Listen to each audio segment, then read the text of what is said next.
पहुंचे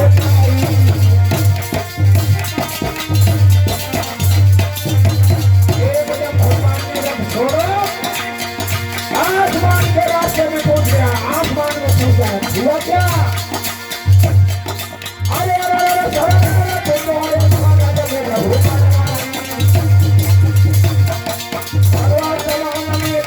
भैया खबर आई।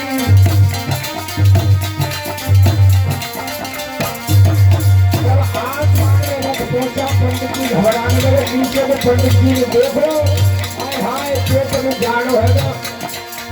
अरे का पंडित मन में करे विचार और जो हम यहाँ से गिरे तो हड्डी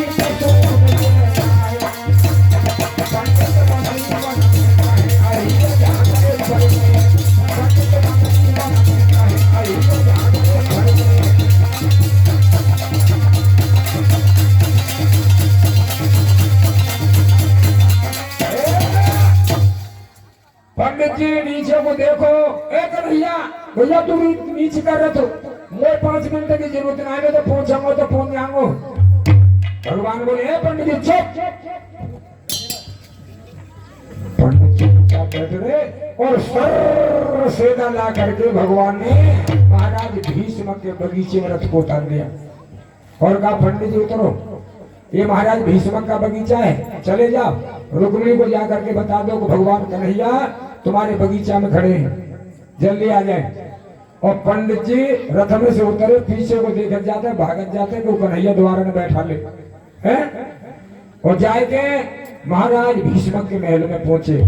और रुक्मिणी ने देखा पंडित जी पंडित जी पंडित जी क्या मेरे प्रभु को चिट्ठियां दे आए? पंडित बोले हाँ नंदी चिट्ठी तुम्हारी पहुंच गई और पहुंचने की मैं संग लेकर के आया हूँ। अब तो रुक्मिणी बड़ी प्रसन्न हुई।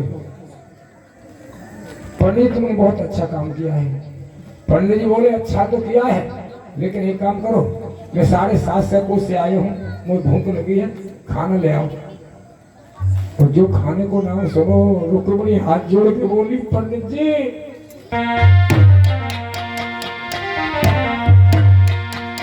अरे भोजन तुम्हें जिमायती प्रतो देर बहुत है जावे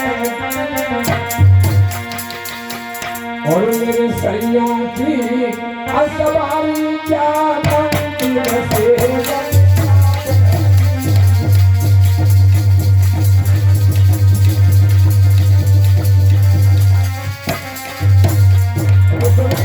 पंडित जी अगर तुम्हें खाना खिलाऊं तो देर हो जाए। अरे भोजन तुम्हें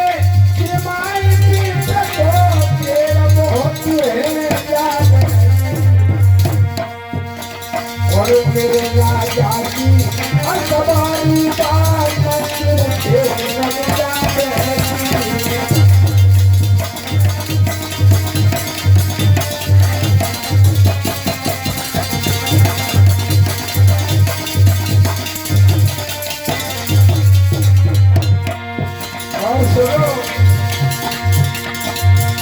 अरे अब ऐसा पंडित चालू रे मेरी दुनिया के घर और पूरी द्वारका में ब्राह्मण तुम्हारी हरि भोजन खाइयो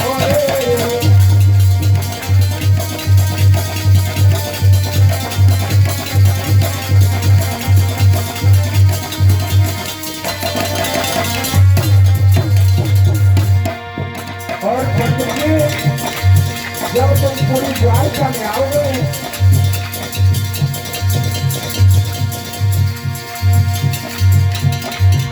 अरे कितनों सरल उपकार पंडित बदले सभी चुकाई और अपने आंगन में ब्राह्मण में प्यारी कथा करानी होगी।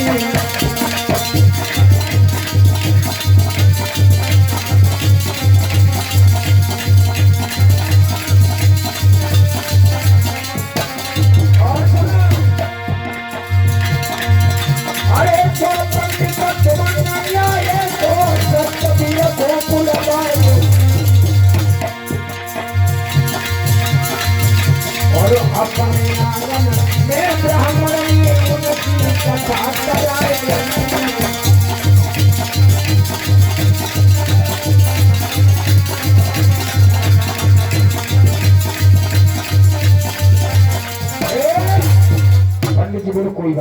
कोई बात नहीं, चली जाओ चली जाओ, जाओ जाओ। और रुक्मिणी अपनी संग की सहेलियों के पास घूमने लगी। बहुत जल्दी पल्ली संग की सहेलियां इकट्ठी कर ली और पूजा का थाल लेकर के अलोका भवानी की पूजा के बहाने रुक्मिणी चली है। और जैसे ही महलों से बाहर निकली, मेरे भैया रुक्मिणी की मैया सुंदरवती ने यह सुन लिया है कि मेरे पुत्र का सारा ससपाल चंद्र से बारात लेकर के आ गया है। उस समय से उसने प्रतिज्ञा कर ली है कि मैं अपनी बिटिया का विवाह ससपाल के साथ में कैसे करूंगी। अरे मैं अपनी बिटिया को ससपाल की दुल्हन बनते नहीं देखूंगी। इन आंखों से देखूंगी तो अंधी हो जाऊंगी। उसने पट्टी बांध ली है भक्तों, और पट्टी बांध करके एक अंधेरे कोठे में लेट गई है। ये 50 रुपए चंद्रकेश यादव प्रधान जी, कादराबाद निवासी, 50 रुपए प्रधान जी के छोटे भाई जुगल किशोर यादव, कादराबाद निवासी। मेरे भक्तों, आज रुक्मिणी चली अपनी संग की सहेलियों को लेकर के पूजा का थाल लेकर के, लेकिन आत्मा से एक झनकार आई, अरे पगली रुक्मिणी, तू अपनी मैया से बगैर कहे जा रही है। अरे पापनी, जिस माँ ने तुझे 9 महीने अपने घर में रखा उसके कह करके जा।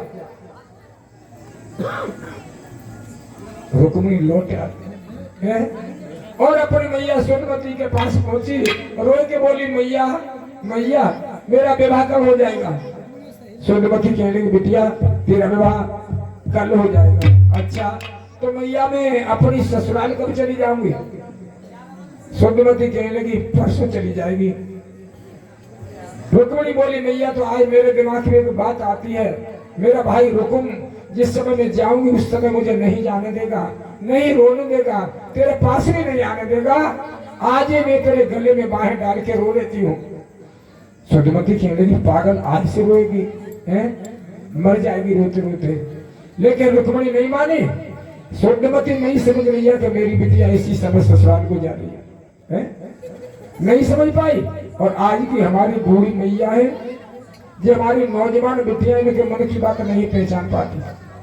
मेरे भैया रुक्मिणी अपनी मैया के गले में बाहें डाल के रोने लगी और बोली, अरे चलिए ससुराल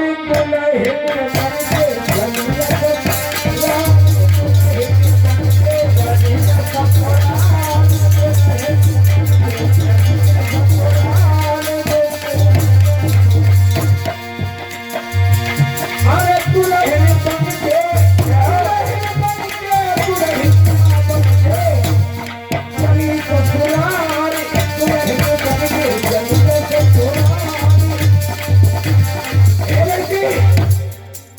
आज से रोएगी, रोते रोते मर भी जाएगी, तेरी आंखें फूल जाएंगी। लेकिन रुक्मिणी नहीं मानी, चलिए ससुराल अरे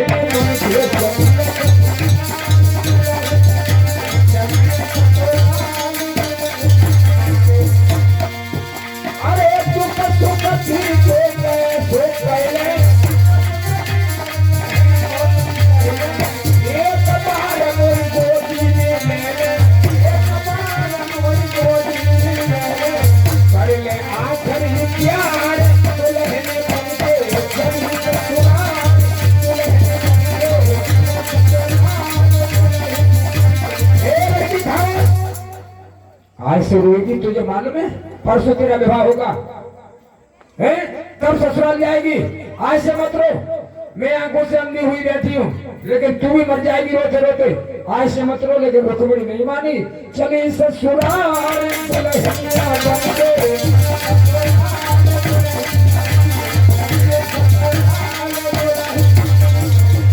अरे छोटे भैया को घर में पठाइए,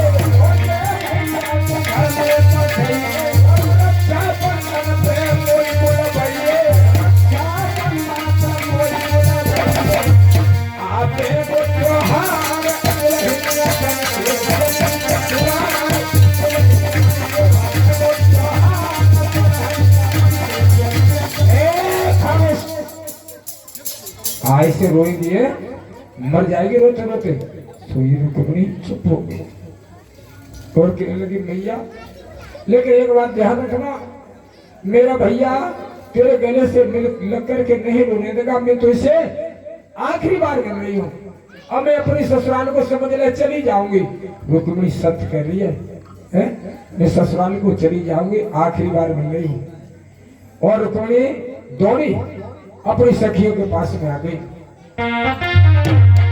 और गिरजा पूजन को चली के राजा की समझी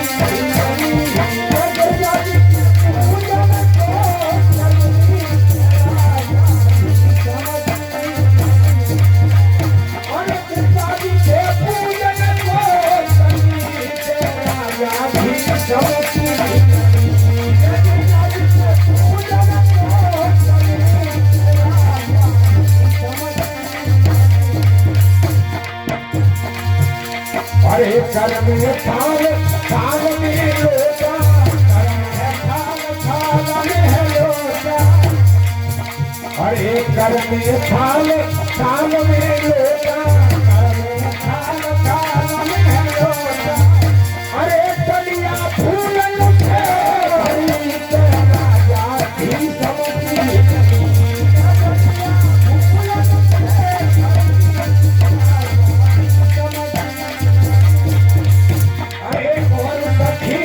चंपा चमेली और सखी सब चंदा चमेली और सखी सब चंपा चमेली और सखी सब चंदा चमेली। अरे रुक्मिणी के नाती कन्या राजा भी समझी लगी,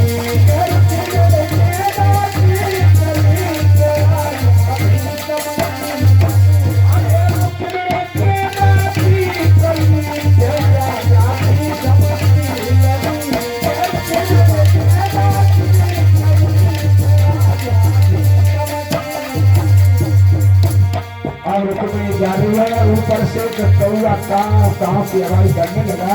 तो रुक्मिणी कौआ की तरफ इशारे करके बोली कौआ अरे कागा सब तुम खाइए तुम खाइए मेरे माँ,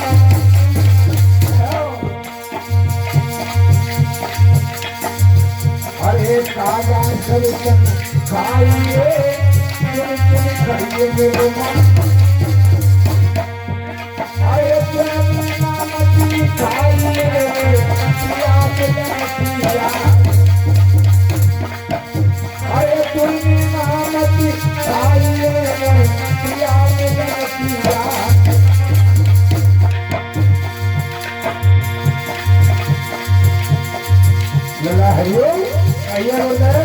अरे रुक्मिणी भागती जाती है जब पाल संभालो, जब पाल संभालो,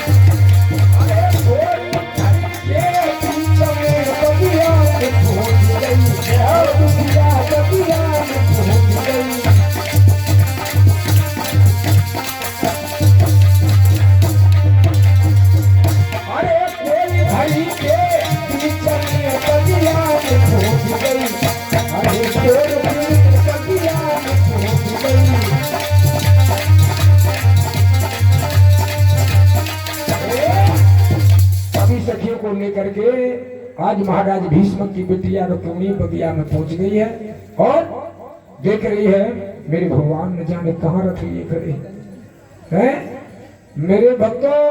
और रुक्मिणी मन में एक बात सोच रही है कि मेरी सभी सखियां बड़ी सुंदर है, भगवान कन्हैया कहूं मेरी के मेरे बदले में और मेरी कहूं दूसरी सखी कौन ले जाए हैं? तो जा हाथ में कंगन बनो रे दो ही हाथ निकाल लो और कहने लगे ये लली इधर सेना किसकी है? एक सखी बोली दुर्योधन की। अच्छा और इधर किसकी है? एक ने कहा दंत वक्र की।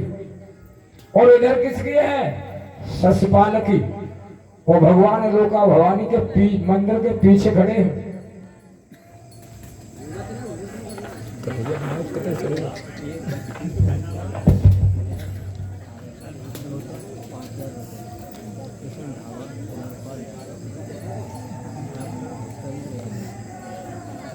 की ओर से दोनों की ओर से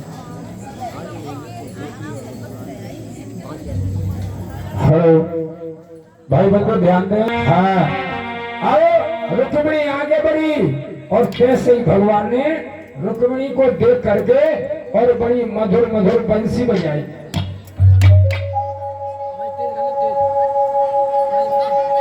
और जो भगवान ने बंसी बजाई रुक्मिणी के कान में आवाज पड़ी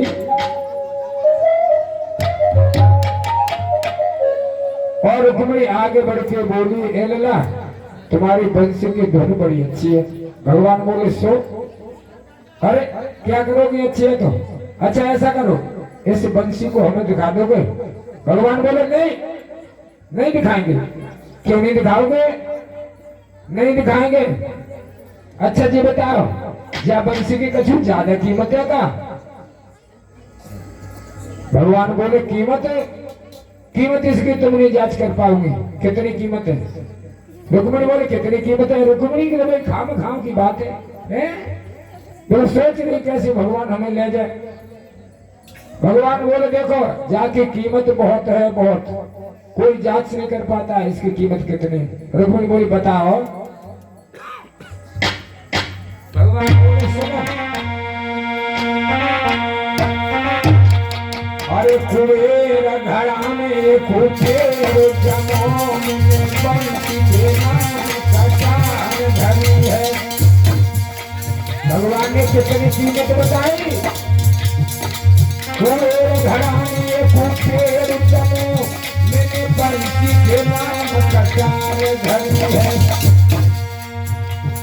और शेषन काटी महेश ने ब्रह्मा ने संसार करी है। और कृष्ण ने जन छेद करे और नारद जी ने देखी हरी है। सारी मांग रही देखन को मेरी आरबन खरबन की बंसुरी है।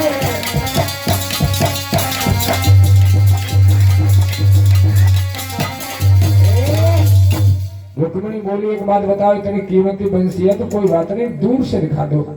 सो भगवान ने रथ से नीचे हाथ करो और रुक्मिणी ने ऊपर को हाथ करो।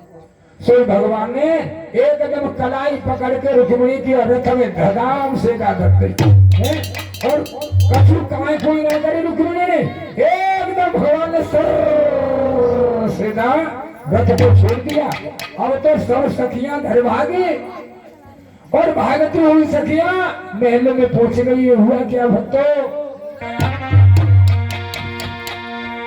अरे पकड़ कलाई अपन थी, भगवान ने कलाई पकड़ी। अरे पकड़ कलाई अपन थी, अरे रब के मत बैठा चलो और आसमान में पहुंचेगा भगीरथ अब मानते लगे। अरे मेरी गिरने महल में जाए धीरे धीरे बोलना। अरे मैया सुनने ध्यान लगा मात भक्ति आवर और दुनिया को पूछा दिया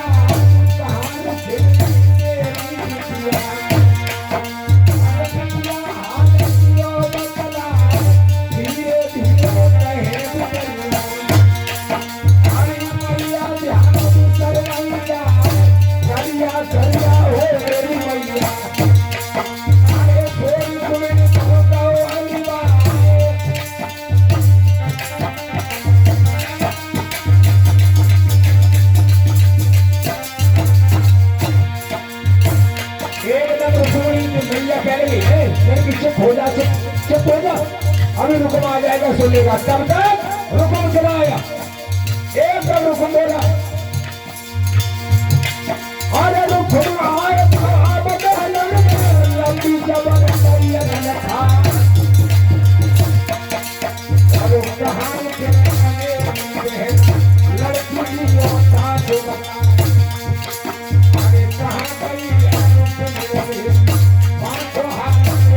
बन जाए झूठ बोल जो मेहमान और मेरे प्राण जीवा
कन्हैया भाग गया। ससपाल बोला जीजा कितनी दूर पहुंचा होगा?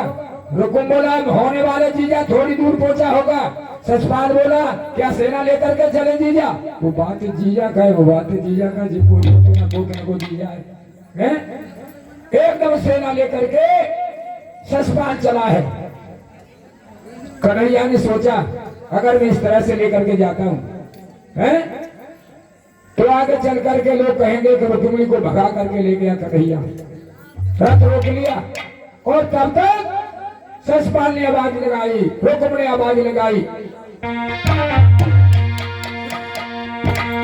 कि ठाड़ो है जा मेरे बांके यार रे ठाड़ो है जा